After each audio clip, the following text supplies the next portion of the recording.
Hey there, everybody. This is Cholera and Klaz. We're going to be doing Game 2 of Stork versus Jaedong here in the round of 4 of the WCG qualifiers for Korea. And by the way, round of 4 pretty much means that even if Jaedong loses this game and loses the match, or Stork does, there still will be a chance to redeem themselves in the losers match, because there will be 3 players representing Korea as usual in the World Cyber Games. So in the round of 4, basically only one person will get kicked out. And we'll see who it is. Of course, they all want to get first place, too. There is actually a separate award for being first, second, and third among the qualifiers. So, with these players being as competitive as they are, they're going to play their hardest in every single matchup. This looks like Heartbreak Ridge here. We've got Stork on the left and Jaedong on the right. Yeah, Stork in brown, Jaedong in white at the 3 o'clock position, Stork at 9. And yeah, Jaedong losing the first game. And look at him, he really wants to win. He's concentrating a lot. He looks annoyed. He looks annoyed at losing. I don't think he likes losing. Losing is not a habit he likes to cultivate at all. So he's going to want to take this game and push it to a tiebreaker. This is a must-win game for him. Stork, on the other hand, I think he really, at least Jaedong is, well, actually, I won't say anything. I don't want to spoil it. But Jaedong has had a good season. He's had a pretty strong season. Stork's season overall hasn't been as consistent. So I'm sure he would like to get to the World Cyber Games finals and put in a showing there for Korea. But as Cholera said, it's not a desperate situation for either of these two players. But you have to consider that the player who loses here will potentially be facing off against either Bisu or I think it's Luxury, who Bisu's facing in the other semifinals, and I think we might be commenting that later on. And Stork looks like he's sending out a very early probe here to scout. I wonder if he's going to try and do some cheese or something, because that probe has come out quite early, or perhaps it's just his first. Yeah. Perhaps it's just his first pylon probe that's being sent out. I'm not sure if Jaedong has seen that with his overlord or not. But Stork does seem to be sending that probe out, and Jaedong just now starting up his spawning pool. Looks like Jaedong might have gone for a overpool there. Yeah, I think he's gone for an overpool there. So it'll be interesting to see exactly what Stork has in mind here.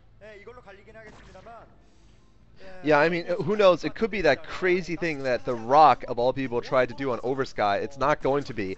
And the Rock epically failed at it, by the way. Where on Heartbreak Ridge, you can actually try to cannon your opponent in by building a second pylon in that little narrow area and then building a forge and cannons behind it. Of course, the Rock being dumb as a rocket usually. Sorry, but it's true. He tried to do it against Oversky, and it just epically failed, and he lost the game. But anyway, we're going to see what happens here. It looks like Stork's going to... he's going to put down a blocking pylon, going to stop the expansion for a little bit, and he's gone for a Forge Fast expand himself, more of a standard opening here. I think Jaedong wouldn't mind perhaps playing against Luxury should Bisu win, because Jaedong, of course, has been very good in ZBZ. On the other hand, we'll see. I mean, Jaedong right now still, I think, has a very good chance against Stork, of course. Jaedong historically has been, beating Stork. In fact, has one of the players who stymied Stork from getting a gold medal. Remember that Jaedong, I think, won his first OSL by beating Stork in the finals. So certainly, Stork and Jaedong have a little bit of a history between the two. Looks like Jaedong's overpool has gotten him a couple of lings out, but note that Stork only has built 1 cannon so far. Is he thinking about a second? No, he's going to go cheap here with only 1 cannon. I think he may be able to get away with it. There's 8 lings though total. Is he going to be able to get away with it? He might be able to. He puts down a second pylon and uses 3 probes to block. I think that's going to be enough to stop Jaedong from getting in. Yeah, I think it will be, and I think that will give Stork a good position in this game. That was actually completely noob of me. That was obviously a standard scouting probe from first pylon from Stork. I guess I was just a little bit off in my concentration there because I thought he was trying to do something ridiculous. But Jaedong now, he's invested in these 8 lings, and he's not really able to go anywhere. He is keeping three probes off, or at least 2 probes off the line for Stork. And that does give him, and actually 4 probes waiting there. But Stork is not going to mind that because he's going to have his expansion up and running. Jaedong looks like he's also taking the 1 o'clock expansion. Yeah, he's got 5 probes there now. Yeah, at least 5. You're saying 6. I see 5. Yeah, 6 scouting. He's got another one scouting. And Jaedong's now going to be forced to pull those Zerglings back, as I think he's going to try try and stop Stork from getting that scout at that 1 o'clock hatchery that Jaedong has put down, which is why he's bringing those earnings back around to try and catch that probe. And that's brilliant timing by Jaedong. Look at the timing of that. He takes the probe down. That was huge, and that might just give Jaedong the kind of impetus that he needs to get it in a decent position in this game. Stork, meanwhile, has got that Zealot out to block that narrow corridor, so he's able to put all his probes back to work, harvesting minerals. And yeah, I think a solid opening for Stork. Jaedong obviously taking a little bit of risk, putting that third hatchery down straight away, and it might end up paying off for him. He's now starting up his lair. Yeah, it looks like Stork and Jaedong both have open war standard this game. I do question Stork putting 6 probes. The 6th one was actually blocking for a while too. It was kind of hidden by the gateway. But putting 6 probes there instead of building a second cannon like most players would, and the second cannon would obviously be somewhat useful against later harassment from like Mutalisks. So I question that. I think maybe the balance is pretty much the same at the end of having 6 probes off the line for that amount of time. But anyway, it looks like Stork is trying unsuccessfully to trick a probe through so he can get a good scout out. The 3rd pylon is the trick. Remember, every time he loses 1/4 of a pylon's cost by doing that. So 25 minerals goes down the drain every time he puts down pylon and cancels it. Jaedong is starting off with his his Spire, and looks like it's probably going to be that 5 hatchery build because there's no second gas. That Spire only going to be for a couple of Scourge to deal with the likely Corsairs, and afterwards he's probably going to transition to 5 hatchery Hydralisks. So a standard opening pretty much from both players. I actually haven't seen Stork's opening, so but I assume it is going to be standard because the observers haven't shown us anything ridiculous yet. Stork trying to scout, and Jaedong once again is going to read him, although it looks like the pro may get... No, Jaedong has... Oh, wait! Oh, it gets in! It gets in! No, well, it's not going to see much. It's going to die.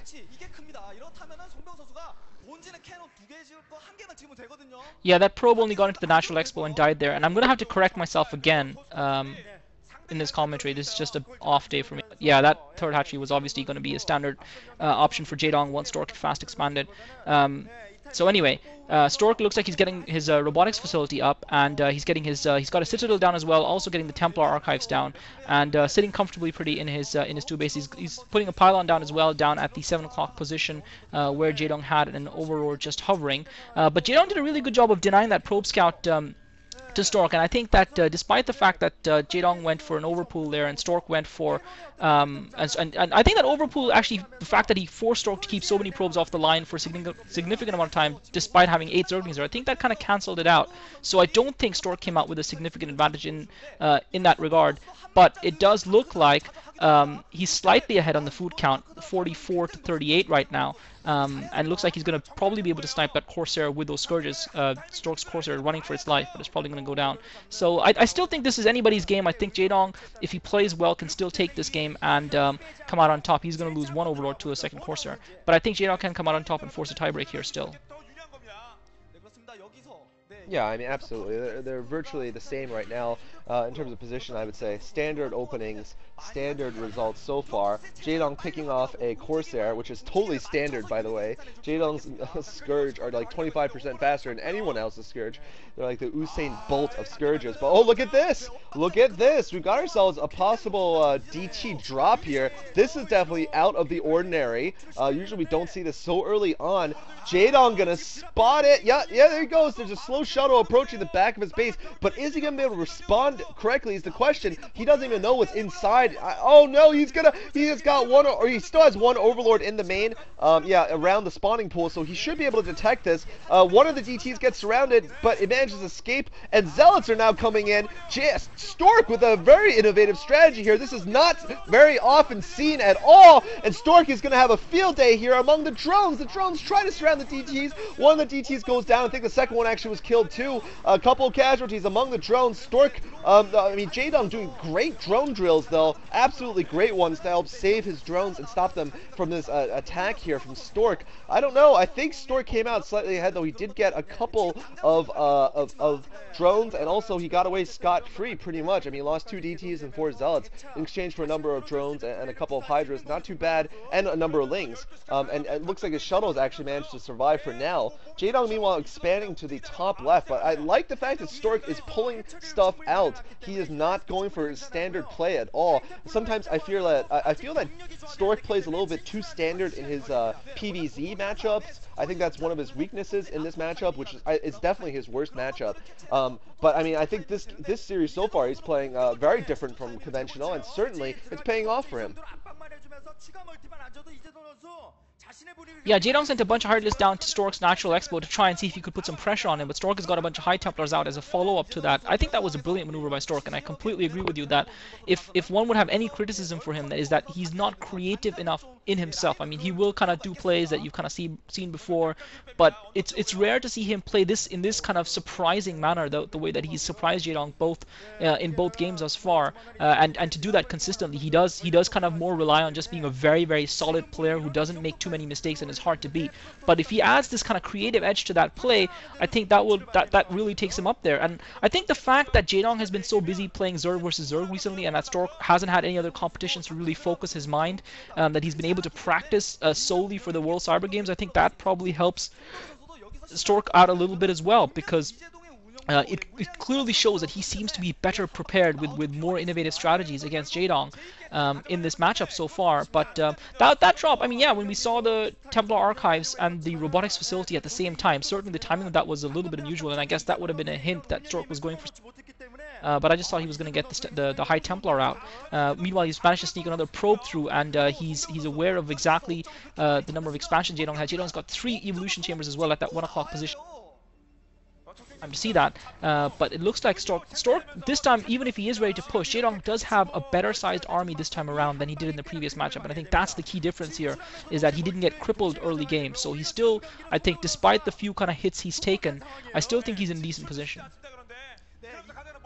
Yeah, Jaedong definitely going mass lurkers here. Perhaps, once again, like I said, trying to take advantage of Stork's historical, not exact great play with his observers. If he could keep sniping, I mean, that will be the key to holding Stork back. On the other hand, if Stork can pull off some of those brilliant storms that he did last game, it might be all for naught. There's only 2 observers here, but look at the first storm. It's on a lurker. Looks like the 2 obs are forced forward. Good storms here on the patches of lurkers and on the Hydralisks. Very good storm there. And Stork this time, looks like his observers are going to survive. Jaedong late with the Scourge. The Scourge gets stormed, and that's the end for Jaedong's forward defense there. I think Jaedong in huge trouble at this point. Stork's army remains almost untouched. Jaedong's hill position there was pretty much useless, I think, because he spread his army out perhaps too much, and also he didn't get his reinforcements there on time. He fed his units in piecemeal, and now he's going to lose that top base. I think if he loses that top base with 2 hatcheries there, I think he's going to lose the game here. I don't know if he can recover from this. Oh, the second hatchery even completes, and now it's only going to get destroyed at this point. Yeah, Jaedong is in a world of trouble. He's managed to get some lurkers up on that ridge, however, and I'm not sure if Stork does still have an observer in play. Jaedong now bringing in the Scourges. Unfortunately, this time Jaedong is going to try and snipe that last observer as well. He managed to take the last observer down, but it's taken him too long to kill it, and he's only got 1 lurker alive. So Stork is going to be able to sneak in there and try and finish off Jaedong's forces, but Jaedong bringing more forces in, but he really doesn't have enough to take on all of those units that Stork already has in there. He just hasn't killed enough of Stork's units, and yeah, it looks like this is going to be the GG moment, I feel, in Stork's favor versus Jaedong, and you can already see a 40 food count difference between the 2 players, which is, ouch, painful for Jaedong. But the key moment there was when Stork came in with his initial attack force and Jaedong lost that Overlord. Jaedong had that Overlord ahead waiting to snipe those observers, and Stork focused that Overlord down with his Dragoons, and Jaedong didn't have the Scourges in play, and by the time the Scourges arrived, the Overlord was dead, so the first group of Scourges died, and that just basically gave Stork an extra 20-25 seconds with his observers in play that Jaedong couldn't snipe, and that was enough for him to basically destroy Jaedong's defense. Now Stork dropping the DTs in. Jaedong GG's. Jaedong loses. Stork goes to the finals, and he's definitely going to be at the World Cyber Games finals wherever they happen. Oh, absolutely. In China, they will be happening. Stork, of course, let's not forget, was the 2007 winner of the World Cyber Games in Seattle. So certainly looking for a second title, which I believe would be the first time in history where one player has won 2 StarCraft WCG titles. Jaedong and Stork giving each other a respectful handshake. good series here, short but sweet. We're going to be putting in probably a anti-spoiler video in the third. I have been doing that very frequently recently, and I've gotten a lot of positive reviews for that. But I thought the series was very well played by Stork. I'm a little bit surprised, although obviously Stork being Jaedong is no huge surprise. Stork is an absolutely great player, and I'm very happy to see he's diversifying his play, absolutely diversifying his play. That's just awesome to see from Stork, who's constantly improving. And you know, certainly that cool little DT drop, it didn't really change the game, but it certainly was a very cool kind of timing for it. I don't think Jaedong expected it, and I think Jaedong may have been a little bit off there on defending that Heartbreak Ridge. It was indeed a Heartbreak Ridge for him, trying to defend the top of that ridge against a very well coordinated attack of Storks. Jaedong kind of just fed in reinforcements and was unable to stop it anywhere. But I thought it was a very good series. I have to agree with everything you just said, so I'll just leave it at that. All right. Thank you guys for watching. We'll be commentating the other round of 4 series at this point. GG's.